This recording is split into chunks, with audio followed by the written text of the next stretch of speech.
എല്ലാവരും പുതിയ കോളേജ് ഇയറൊക്കെ തുടങ്ങുന്നതിൻ്റെ ഭാഗമായിട്ട് ഇപ്പോൾ ലോക്ക്ഡൗൺ ഒക്കെ ആയത് കാരണം ഒരു ലാപ്ടോപ്പ് വാങ്ങിക്കുന്നതിനെക്കുറിച്ചൊക്കെ ആലോചിക്കുന്ന ഒരു സമയമാണിപ്പോൾ, എസ്പെഷ്യലി എൻജിനീയറിംഗ് സ്റ്റുഡൻസ്. സോ അപ്പോൾ ലാപ്ടോപ്പ് വാങ്ങിക്കുമ്പോൾ എന്തൊക്കെ സ്പെസിഫിക്കേഷൻസ് ആണ് നമ്മൾ ഇമ്പോർട്ടൻ്റ് ആയിട്ട് ശ്രദ്ധിക്കേണ്ടത്, ഏത് ലാപ്ടോപ്പ് വേണം, എന്ത് പ്രൈസ് റേഞ്ചിലുള്ളത് വാങ്ങിക്കണം, ഇങ്ങനെയൊക്കെയുള്ള കാര്യങ്ങളെക്കുറിച്ച് ഇൻ ജനറൽ ഒരു കൺഫ്യൂഷൻ പറഞ്ഞു കേട്ടിട്ടുണ്ട്. അപ്പോൾ നമുക്കൊരു ആമസോണിലുള്ള ഒരു സാമ്പിൾ ലാപ്ടോപ്പ് സ്പെസിഫിക്കേഷൻ ഒന്ന് നോക്കാം. സോ എന്നിട്ട് നമ്മൾ ഓരോ ഫീച്ചർ ബൈ ഫീച്ചറായിട്ട് എന്തൊക്കെയാണ് ഓരോ സ്പെസിഫിക്കേഷൻ്റെയും സിഗ്നിഫിക്കൻസ് എന്ന് നമുക്ക് നോക്കാം. നമ്മൾ ഈ സ്ക്രീനിൽ കാണുന്ന ഇപ്പോൾ ആസൂസ് വിവോ ബുക്ക് 14 എന്ന് പറയുന്ന ഒരു മോഡലിൻ്റെയാണ്. ഇത് Ryzen 5 ബേസ്ഡ് ആയിട്ടുള്ള പ്രോസസ്സർ ബേസ്ഡ് ആയിട്ടുള്ള ഒരു ലാപ്ടോപ്പാണ്. ഇത് 14 ഇഞ്ച് ഫുൾ HD ഡിസ്പ്ലേ ആണ്. 8 GB റാം ഉണ്ട്, 256 GB NVMe SSD എന്നാണ് അതിൻ്റെ സ്റ്റോറേജ്. വിൻഡോസ് 10 ഉണ്ട്, ഇൻ്റഗ്രേറ്റഡ് ഗ്രാഫിക്സ് ഉണ്ട്, fingerprint reader, total weight എന്ന് പറയുന്നത് 1.6 കിലോഗ്രാം. സോ ഇത്രയുമാണ് അതിൻ്റെ ടൈറ്റിലിൽ നിന്ന് നമുക്ക് മനസ്സിലാവുന്നത്. പിന്നെ കളറും. ഓക്കെ, സോ ഇതിൽ ഫസ്റ്റ് സ്പെസിഫിക്കേഷൻ വരുന്നത് മേക്കാണ്. So Asus, Acer, HP, Lenovo ഇതൊക്കെയാണ് മെയിൻ സ്ട്രീം ലാപ്ടോപ്പ് മേക്കേഴ്സ്. സോ ഇവരെ ഇത്രയും കമ്പനീസിനെ കുറിച്ച് കേട്ടിടത്തോളം വലിയ കുഴപ്പമില്ല, ഇവരാരും കുറിച്ചും മോശമായിട്ടൊരു അഭിപ്രായമില്ല. ഒരു 20,000 to 30,000 റേഞ്ചിൽ ഏസർ വളരെ നല്ലതാണ് compared to rest of the players. അതിന് മേളിൽ വരുമ്പോഴത്തേന് എല്ലാവരും ഓൾമോസ്റ്റ് കമ്പയറബിൾ ആയിരിക്കും. ബാക്കിയുള്ള കാര്യങ്ങൾ നിങ്ങൾ റിവ്യൂ നോക്കി തന്നെ വേണം മാനുഫാക്ചററിനെ അസസ് ചെയ്യാനായിട്ട്. സോ സബ് 30,000 വരുമ്പോഴത്തേക്കിന് ഏസർ കുറച്ചുകൂടി സ്റ്റാൻഡ് ഔട്ട് ചെയ്യുന്നു എന്നുള്ളത് മാത്രമേ മേക്ക് വൈസ് നമ്മൾ ഡിഫറൻഷ്യേറ്റ് ചെയ്യാൻ പറ്റത്തുള്ളൂ. So Acer, Asus, Lenovo, HP ഈ 4 ബ്രാൻഡുകളും കുഴപ്പമില്ല. നിങ്ങളുടെ ചോയ്സ് നിങ്ങൾക്ക് ഇഷ്ടപ്പെട്ട ഡിസൈൻ അനുസരിച്ച് ഏത് കിട്ടുന്നു എന്നുള്ളത് നോക്കുക. പിന്നീട് വരുന്ന സ്പെസിഫിക്കേഷനാണ് ദ പ്രോസസ്സർ സ്പെസിഫിക്കേഷൻ. അപ്പോൾ ഈ ഒരു മോഡലിന് AMD Quad Core Ryzen 5 3500U ഇതാണ് ഈ processor specification. So processor manufacturers 2 പേരാണുള്ളത്. ഒന്ന് ഇൻറ്റൽ ഉണ്ട്, AMD ഉണ്ട്. സോ ഇൻറ്റലിനെ നമ്മൾ നോക്കുകയാണെങ്കിൽ ടെക്നോളജി വൈസ് അവർ കഴിഞ്ഞ ഒരു വർഷത്തോളമായിട്ട് കുറച്ച് സ്റ്റാഗ്നേറ്റഡ് ആണ്. ആൻഡ് പെർഫോമൻസ് വൈസ് ഇപ്പോൾ നമ്മുടെ ഒരു ലീഡർഷിപ്പ് പൊസിഷനിലുള്ളത് AMD ആണ്. Performance to price as well as performance to power 2 രീതിയിലും ലീഡ് ചെയ്തിരിക്കുന്നത് AMD ആണ്. കാരണം AMD ഇപ്പോൾ 7 നാനോമീറ്റർ പ്രോസസ്സിലാണ് അവരുടെ പ്രോസസ്സേഴ്സ് ഉണ്ടാക്കുന്നത്. ഇൻറ്റൽ ഇപ്പോഴും 14 നാനോമീറ്റർ 10 നാനോമീറ്റർ എന്നും പറഞ്ഞ് നിൽക്കുന്നതേ ഉള്ളൂ.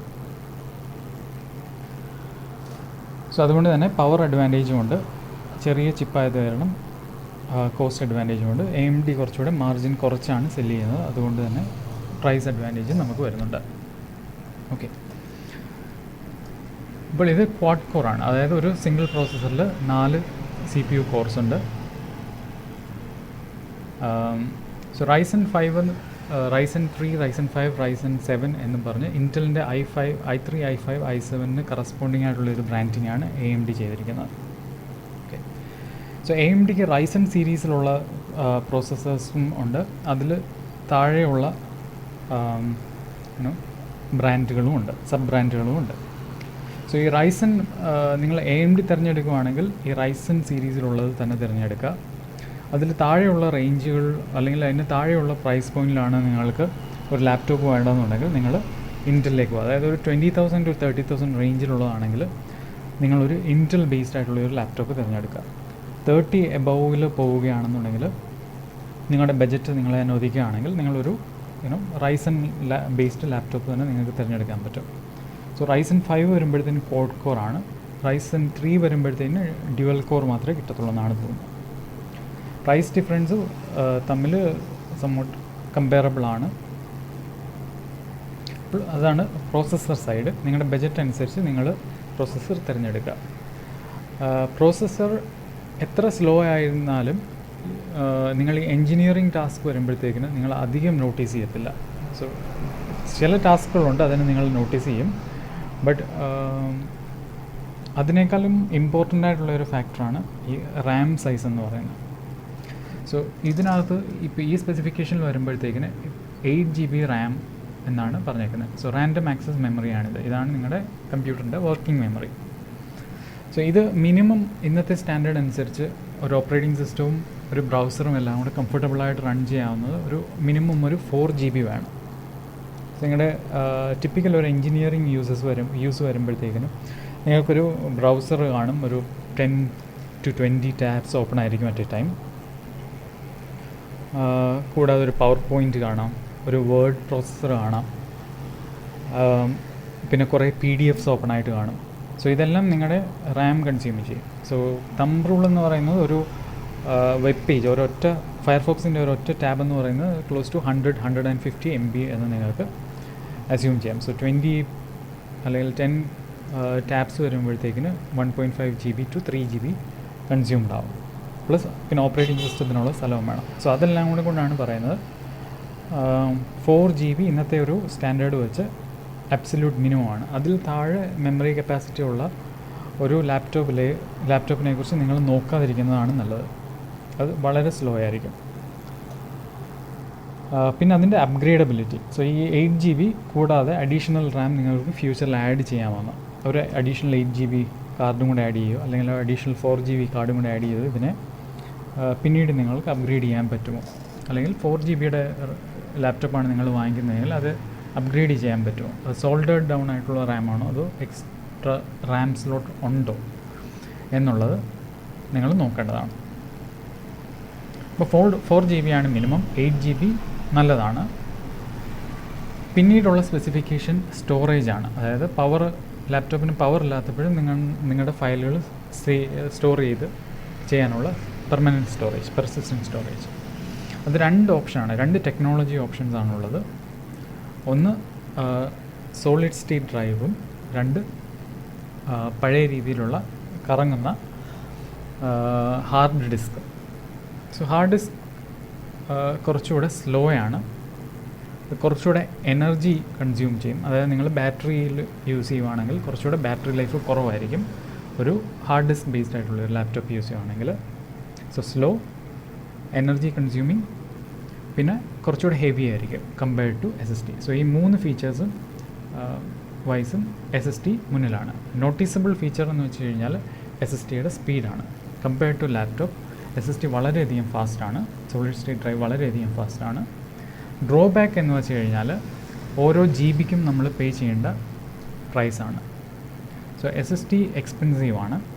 സോ 256 GB ഒക്കെ ഒരു ഡീസൻ്റ് ഒരു ഹാർഡ് ഡിസ്കിൻ്റെ 1 TB ഹാർഡ് ഡിസ്കിൻ്റെ സെയിം പ്രൈസിൽ നമുക്ക് 256 GB NVMe മാത്രമേ കിട്ടത്തുള്ളൂ. സോ 1/4 സ്റ്റോറേജേ നമുക്ക് കിട്ടത്തുള്ളൂ, but that will be fast. So 256 GB അല്ലെങ്കിൽ 240 GB SSD എന്ന് പറയുന്നത് നോർമലി നമ്മുടെ നോർമൽ എൻജിനീയറിങ് അല്ലെങ്കിൽ റെഗുലർ കമ്പ്യൂട്ടിംഗ് യൂസേജിന് വേണ്ടിയിട്ട് ധാരാളമായിരിക്കും. പിന്നെ ബാക്കി ലാർജ് ഫയൽസ്, വീഡിയോ ലെക്ചേഴ്സോ അങ്ങനെയുള്ള കാര്യങ്ങളൊക്കെ സ്റ്റോർ ചെയ്യേണ്ട ഒരു യൂസ് കേസ് നിങ്ങൾക്ക് വരുവാണെന്നുണ്ടെങ്കിൽ അതിന് വേണ്ടിയിട്ട് ഒരു എക്സ്റ്റേണൽ ഹാർഡ് ഡിസ്ക് യൂസ് ചെയ്യുന്നതായിരിക്കും നല്ലത്.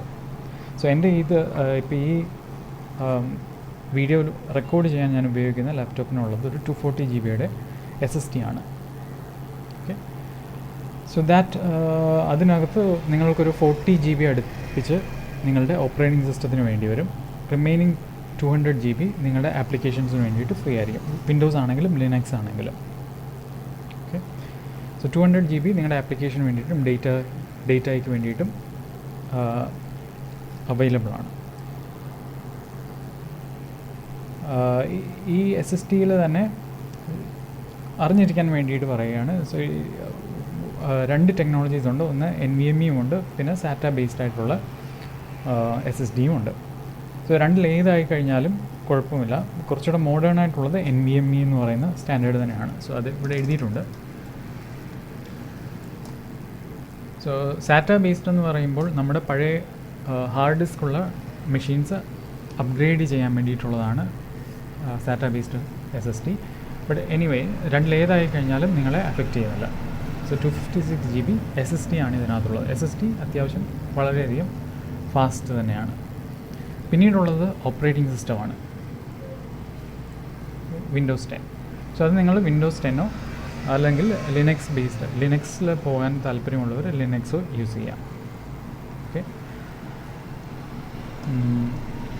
സോ നിങ്ങളുടെ കോളേജിൽ ഫസ്റ്റ് ഇയർ സെക്കൻഡ് ഇയർ ഒക്കെ ആണെന്നുണ്ടെങ്കിൽ നിങ്ങൾ ലിനക്സും ട്രൈ ചെയ്ത് പഠിക്കുന്നത് നല്ലതാണ്. നിങ്ങൾ വിൻഡോസ് ഓൾറെഡി കംഫർട്ടബിൾ ആണെന്നുണ്ടെങ്കിൽ വിൻഡോസ് ബേസ്ഡ് ആയിട്ടുള്ള ലാപ്ടോപ്പ് തന്നെ വാങ്ങിക്കുക. എന്നിട്ട് അതിനോട് നിങ്ങൾക്ക് സൈമിൾട്ടേനിയസ് ആയിട്ടോ അല്ലെങ്കിൽ വെർച്വൽ മെഷീൻ ത്രൂവോ ലിനക്സ് ഇൻസ്റ്റാൾ ചെയ്ത് ലിനക്സും പഠിക്കുന്നത് നല്ലതാണ്. കാരണം എഞ്ചിനീയറിംഗ് പഠിത്തം കഴിഞ്ഞിട്ട് നിങ്ങൾ കമ്പനിയിലൊക്കെ പോകുമ്പം ടിപ്പിക്കലി നിങ്ങൾ ഒരു ലിനക്സ് ബേസ്ഡ് മെഷീനിലായിരിക്കും.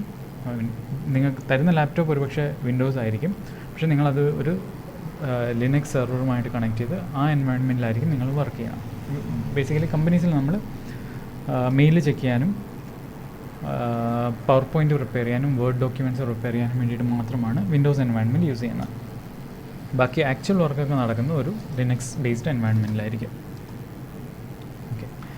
സോ ലിനക്സ് പഠിക്കാൻ ആയിട്ട് താല്പര്യമുള്ളവർക്ക് വിൻഡോസ് 10 സൈഡ് ബൈ സൈഡായിട്ട് ലിനക്സും കൂടി ഇൻസ്റ്റാൾ ചെയ്യാൻ ഉള്ള പോസിബിലിറ്റിയെക്കുറിച്ച് നോക്കാം.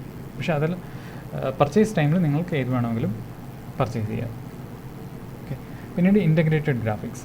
സോ രണ്ട് മാനുഫാക്ചറേഴ്സ്, ഇൻ്റൽ ആണെങ്കിലും AMD ആണെന്നുണ്ടെങ്കിലും അവരുടെ രണ്ടുപേരുടെയും CPUസിനകത്ത് ഇൻ്റഗ്രേറ്റഡ് ആയിട്ട് ഗ്രാഫിക്സ് കാർഡും ഗ്രാഫിക്സ് ഫെസിലിറ്റിയും കൂടെ കാണും. സോ ഒരു എക്സ്റ്റേണൽ ഗ്രാഫിക്സ് കാർഡിന് പോകേണ്ട ഒരു ആവശ്യകത ഒരു എൻജിനീയറിംഗ് ആപ്ലിക്കേഷനിൽ ഇല്ല, എൻജിനീയറിംഗ് സ്റ്റുഡൻസിനെ സംബന്ധിച്ചിടത്തോളം ഇല്ല. പിന്നെ ഹെവി ഗെയിമിങ്സ് ഉണ്ടെന്നുണ്ടെങ്കിൽ മാത്രം ഒരു സെപ്പറേറ്റ് ഒരു ഗ്രാഫിക്സ് കാർഡിന് വേണ്ടിയിട്ട് NVIDIA അല്ലെങ്കിൽ AMD ഒരു സെപ്പറേറ്റ് ഗ്രാഫിക്സിന് വേണ്ടിയിട്ട് പോവുക. സോ AMD റൈസൻ സീരീസിലുള്ള ഗ്രാഫിക്സ് അത്യാവശ്യം പവർഫുൾ ആണ് എന്ന് തന്നെയാണ്, ഒരു ഡിസ്ക്രീറ്റ് ഗ്രാഫിക്സിൻ്റെ അത്ര തന്നെ പവർഫുൾ ആണ് എന്നാണ് കേട്ടിട്ടുള്ളത്. സോ എയ്തർ വേ ഗ്രാഫിക്സ് നമുക്കൊരു വലിയ ബോട്ടിൽ നെക്കല്ല, അപ്പോൾ ഇൻ്റഗ്രേറ്റഡ് ഗ്രാഫിക്സും തന്നെ നോക്കിയാൽ മതിയാകും. പിന്നെ ബാക്കിയുള്ള ഫീച്ചേഴ്സ് ഫിംഗർ പ്രിൻറ്റ് റീഡറോ അല്ലെന്നുണ്ടെങ്കിൽ ബാക്കി കണക്റ്റേഴ്സ് ഏതൊക്കെയാണെന്നുള്ളതോ ഒക്കെ നിങ്ങൾ നോക്കുക. 2 to 3 USB ആവശ്യമാണ്. CD ഡ്രൈവ്സ് ആരും തന്നെ ഇപ്പോൾ യൂസ് ചെയ്യാറില്ല. സോ HDMI നിങ്ങൾ സെമിനാർ ടൈമിലും പ്രോജക്റ്റ് ടൈമിലും ഒക്കെ പ്രസൻറ്റേഷന് വേണ്ടിയിട്ട് HDMI അല്ലെങ്കിൽ VGA ബേസ്ഡ് ആയിട്ടുള്ള ഒരു വീഡിയോ ഔട്ട് ആവശ്യമായിട്ട് വരും. സോ HDMI ആണെന്നുണ്ടെങ്കിൽ പലപ്പോഴും കോളേജിലോ അല്ലെങ്കിൽ നിങ്ങളുടെ ഫ്രണ്ട്സിൻ്റെ ഗ്രൂപ്പ് സർക്കിളിൽ ആരുടെയെങ്കിലും കയ്യിലൊരു HDMI to VGA കൺവേർട്ടർ ആണ്. സോ അത് വെച്ച് നിങ്ങൾ പ്രൊജക്റ്റ് ചെയ്യാം. ഓക്കെ. സോ അങ്ങനെയുള്ള കാര്യങ്ങൾ നോക്കിക്കൊള്ളുക. 3 USB കണക്റ്റേഴ്സ് സഫീഷ്യൻ്റ് ആണ്. ഒരു എക്സ്റ്റേണൽ കീബോർഡ്, ഒരു എക്സ്റ്റേണൽ മൗസ്, പിന്നെ ഒരു പെൻ ഡ്രൈവ്. ഇത്രയും അറ്റ് എ ടൈം കണക്ട് ചെയ്യാൻ പറ്റുക. അല്ലെങ്കിൽ പെൻ ഡ്രൈവ് അല്ല എന്നുണ്ടെങ്കിൽ വേറൊരു ഇലക്ട്രോണിക് ഡിവൈസസ് എന്തെങ്കിലും വേറെ കണക്ട് ചെയ്യണം, പ്രിൻറ്റേഴ്സോ അങ്ങനെ എന്തെങ്കിലും കണക്ട് ചെയ്യണമെന്നുണ്ടെങ്കിൽ അങ്ങനെ. സോ അതൊക്കെയാണ് ഒരു ലാപ്ടോപ്പിന് വേണ്ട ബേസിക് സ്പെസിഫിക്കേഷൻസ്. പിന്നെ ഡിസ്പ്ലേ ഒരു 14 to 15 ഇഞ്ചാണ്. അത്യാവശ്യം എൻജിനീയറിംഗ് ടാസ്കുകൾക്കെല്ലാം ആവശ്യം. 14 ഇഞ്ച് ഞാനിപ്പോൾ ഇത് റെക്കോർഡ് ചെയ്യുന്നത് എൻ്റെ മെയിൻ ലാപ്ടോപ്പ് 14 ഇഞ്ചിലാണ്. 15 ഇഞ്ച് ആകുമ്പോഴത്തേന് കുറച്ചുകൂടെ ബൾക്കി ആയിരിക്കും, കുറച്ചുകൂടെ വലിയ ലാപ്ടോപ്പ് ആയിരിക്കും. 14 ഇഞ്ച് ഓൾമോസ്റ്റ് എല്ലാ ടാസ്കിനും സഫീഷ്യൻ്റ് തന്നെയാണ്. 15 ഇഞ്ചും നല്ലത് തന്നെയാണ്. പിന്നെ ബാറ്ററി ലൈഫ് ഇമ്പോർട്ടൻ്റ് ആയിട്ട് നോക്കേണ്ട ഒരു കാര്യമാണ്. അത് റിവ്യൂസും എല്ലാം വെച്ച് തന്നെ നോക്കണം. അതല്ലാതെ നമുക്ക് ഒന്നും പറയാൻ പറ്റത്തില്ല. ഈ 32 Wh 2 സെൽ ലിഥിയം അയോൺ എന്നുള്ളത് വെച്ച് നമുക്ക് ഗസ് ചെയ്യാൻ പറ്റത്തുള്ളൂ.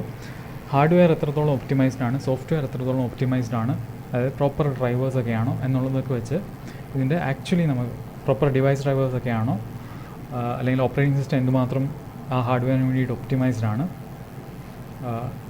യൂസ് ചെയ്തിരിക്കുന്ന ബാക്കി ICs എത്രത്തോളം ഈ പ്രോസസ്സറുമായിട്ടും റാമുമായിട്ടും ഒക്കെ കമ്പാറ്റബിൾ ആണ് എന്നുള്ളതൊക്കെ വെച്ച് നമ്മുടെ actual duration, actual usage duration vary ചെയ്യുക. So 32 Wh 2 cell lithium ion എന്ന് പറയുന്നതുകൊണ്ട് നമുക്ക് അധികം ഇൻഫർമേഷൻ കിട്ടത്തില്ല. സോ അത് റിവ്യൂസ് ഉണ്ട്. അത് കൂടാതെ തന്നെ ബാക്കപ്പ് ടൈം സ്പെസിഫൈ ചെയ്തിട്ടുണ്ടാകും. സോ ഇവിടെ average battery life in hours 6 hours എന്നാണ് പറയുന്നത്. So anything more than 4 hours should be good. 4 മണിക്കൂറിന് മുകളിൽ ഉണ്ടെങ്കിൽ നല്ലത് എന്നാണ്. പിന്നെ നിങ്ങളുടെ യൂസേജ് അനുസരിച്ച് അത് മാറും. എത്ര ഹെവി യൂസേജ്, ഹെവി ഗെയിമിംഗ് ഒക്കെ ആണെന്നുണ്ടെങ്കിൽ ചിലപ്പോൾ ഈ 6 hours എന്നുള്ള 3 hours ഒക്കെ ആയിട്ട് കുറയും.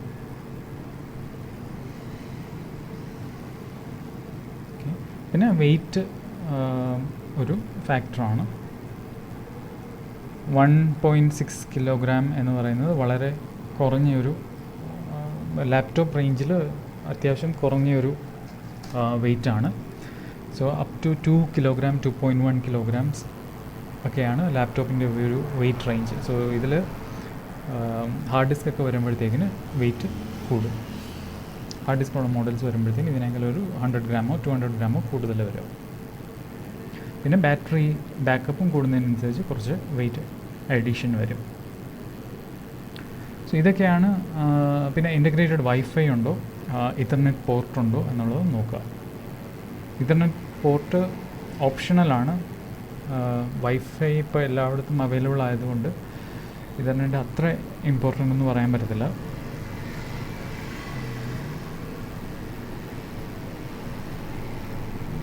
വേറെ ഇപ്പോൾ ഈ DDR4 SDRAM എന്ന് പറയുന്നത് ഇത് ഇപ്പോൾ ഏറ്റവും ലേറ്റസ്റ്റ് ആയിട്ടുള്ള ടെക്നോളജിയാണ്. ഇതിന് മുമ്പുള്ളത് DDR3-യും DDR3L-ഉമാണ്.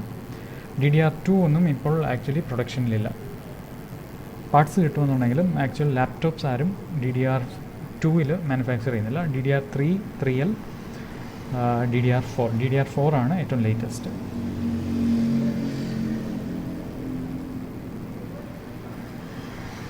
സോ ഇതൊക്കെയാണ് നമ്മൾ ഇമ്പോർട്ടൻ്റ് ആയിട്ട് ഒരു ലാപ്ടോപ്പിനെ കുറിച്ച് നോക്കേണ്ട കാര്യം. സോ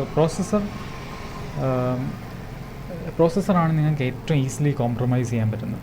ആൻഡ് റാം ആണ് ഏറ്റവും ലാസ്റ്റിൽ നിങ്ങൾ കോംപ്രമൈസ് ചെയ്യേണ്ടത്. സോ റാം നിങ്ങളുടെ പെർഫോമൻസ്, റാമിൻ്റെ ഓരോ അഡീഷനും അല്ലെങ്കിൽ ഓരോ റിഡക്ഷനും നിങ്ങളുടെ പെർഫോമൻസിനെ സിഗ്നിഫിക്കൻ്റ് ആയിട്ട് അഫക്റ്റ് ചെയ്യും. ഫസ്റ്റ് പെർഫോമൻസിനെ ഏറ്റവും കൂടുതൽ അഫക്റ്റ് ചെയ്യുന്നത് റാം. സെക്കൻഡ് നിങ്ങളുടെ SSD ആണോ HDD ആണോ എന്നുള്ളത്.